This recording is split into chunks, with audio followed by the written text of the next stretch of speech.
Ladies and gentlemen, welcome back to the analysis of YOLENO TV. I hope you well from wherever you're watching this channel.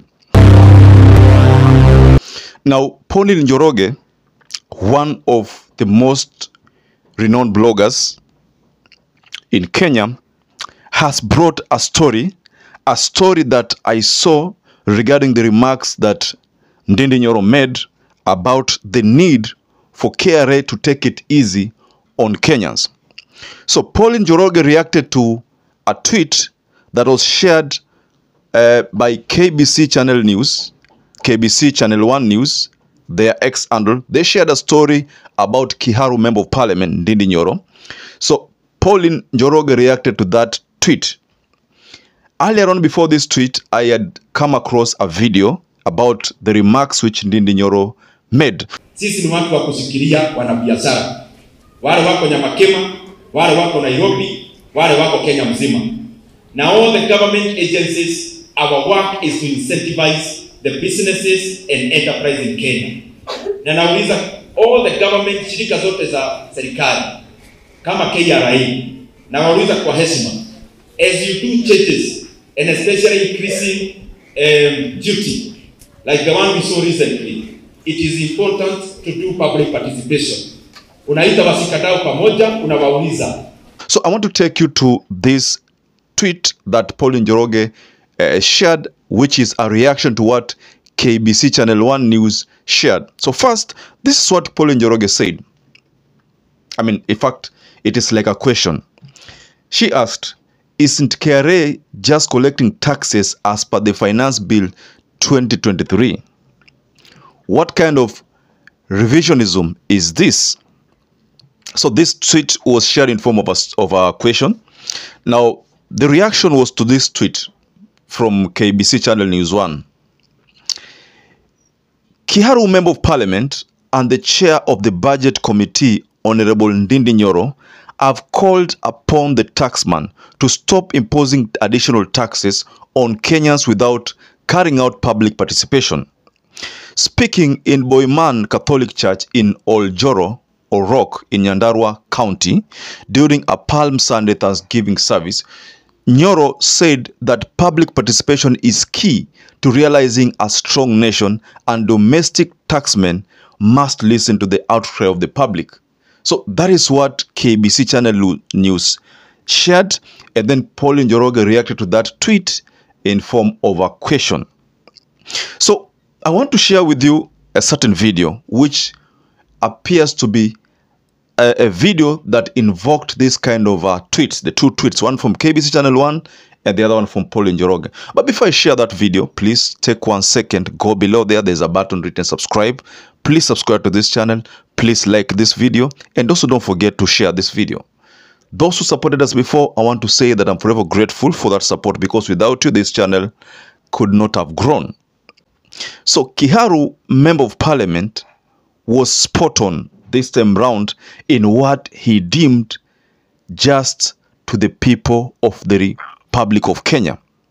I mean, I would have loved to see this kind of NDINDI last year when Azimio were fighting this finance bill. I would have loved to see this kind of NDINDI. I would have loved to see this kind of NDINDI telling the people in Kenya Kwanza that don't pass the finance bill. Why? Because this finance bill is punitive. That is what I would have loved to see back then. But what we are experiencing now, especially from the reaction of NDINDI and this kind of reaction. Wale wako Nyamakema, wale wako Nairobi, wale wako Kenya mzima. Now all the government agencies, our work is to incentivize the businesses and enterprise in Kenya. Na nauliza all the government shirika zote za serikali kama KRA, na nauliza kwa heshima, as you do changes and especially increasing duty like the one we saw recently, it is important to do public participation. Unaita wasikadau pamoja, unawauliza. Na nauliza haswa mkubwa wa domestic taxes in Kenya. Tafadhali hiyo maneno ya kuongeza duty from 2.1 million to 3 million. Tafadhali kwanza ukatisha hiyo maneno, ita wanabiashara, mkae nao chini, kwa sababu wengi walileta bidhaa Kama dola iko juu sana, wanaumia hapo, na wakiongezwa hiyo duty kwa njia ya juu sana, wataweza kuuza hizo bidhaa na hasara, ama they pass over that cost to the consumers. Na pia wale anti-counterfeit authority, many economies in the world, they grow through emulation. Emulation is borrowing technology and adopting it. Kwa hivyo kazi yao na wauliza kwa heshima. Number one, they need to define to our business people what is counterfeit. So that wakisema maneno ya counterfeit, mwanabiashara already anajua counterfeit ni kusema nini. Now especially also number two, kazi yao ni kushikilia hawa wanabiashara. Ladies and gentlemen, personally, I will never trust a politician other than Raila Amolo Odinga, Edwin Sifuna, Babu Owino, Ledamo Lekina, and some other few politicians. The rest, I will. In fact, politicians in Kenya Kwanza, I can never trust them.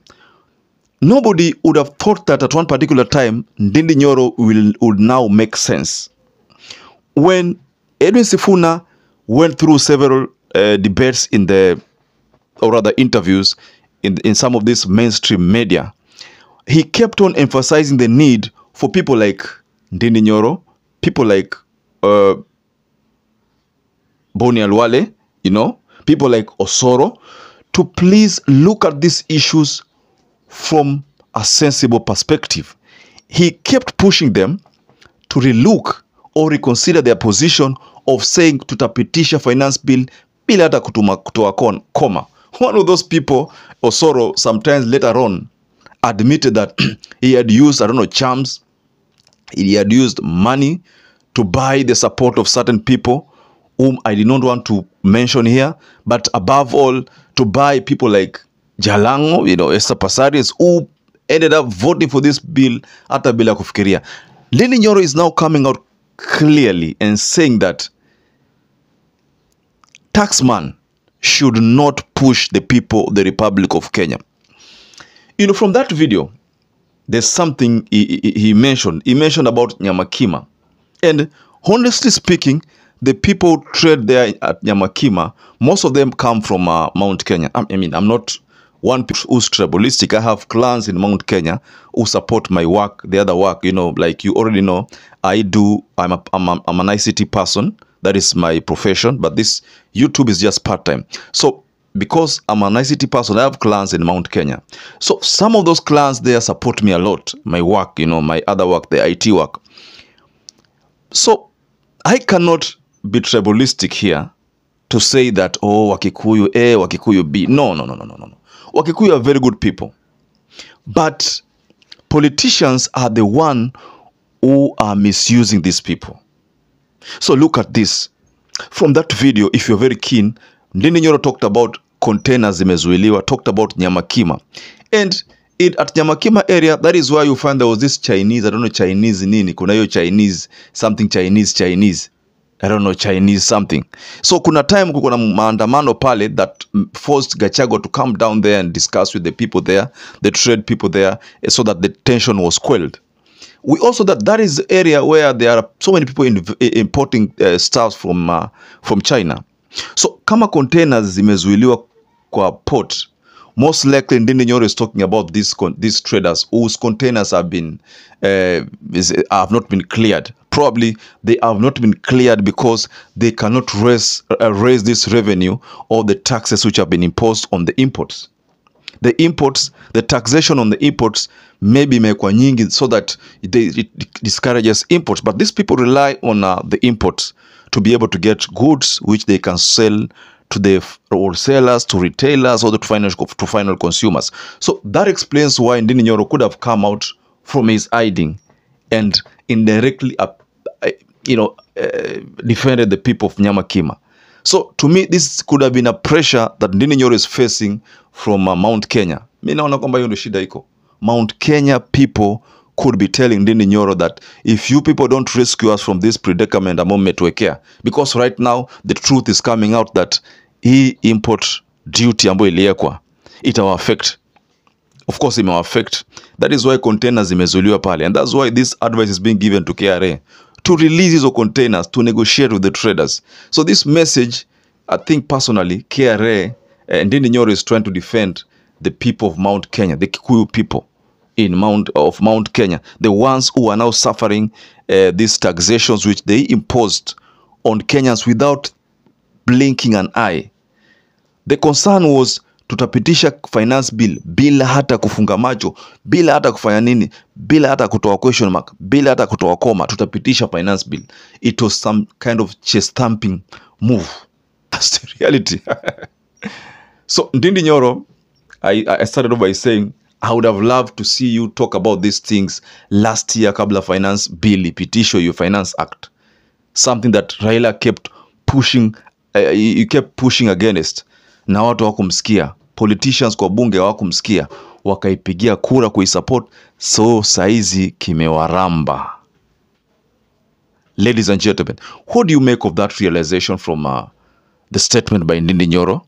Ndindi Nyoro is telling, now he's seeing some sense, he's making sense, you know. That's why I said, I trust very few politicians, you know, very few. Right now, I don't know that I should trust even George Natembeya. Yeah, maybe George Natembeya can fit the bill because he's now talking sense. But most of these people, the moment they start siding with the Raila model, that's the time they start seeing sense. Ndindi Nyoro sahi anaona sense, na wakati akiwa anaambiwa kwamba hii kitu itaumiza, alikuwa haoni sense. Alikuwa anasema hii kitu itasaidia Kenya. Honorable Speaker, we have to support the revenue side of the budget because, Honorable Speaker, that is where we draw the resources to be able to take our Kenya forward through infrastructure and any other kind of development that you are undertaking. Honorable Speaker, I support 100%. Imewaumiza wenyewe. I don't want to talk about avocado tax. I understand there's a committee which has been formed to look at the issue of avocado tax. Hii avocado tax, si ilikuwa Gachagua aende tu pale kwa status waelewa na William Ruto sema hii clause let's suspend it, alafu ipelekwe kwa bunge waangalie mata, manake bunge ni yao. Wetangula doesn't think twice. Wetangula ikileta kama ni mbaya nzuri anapitisha. Talk to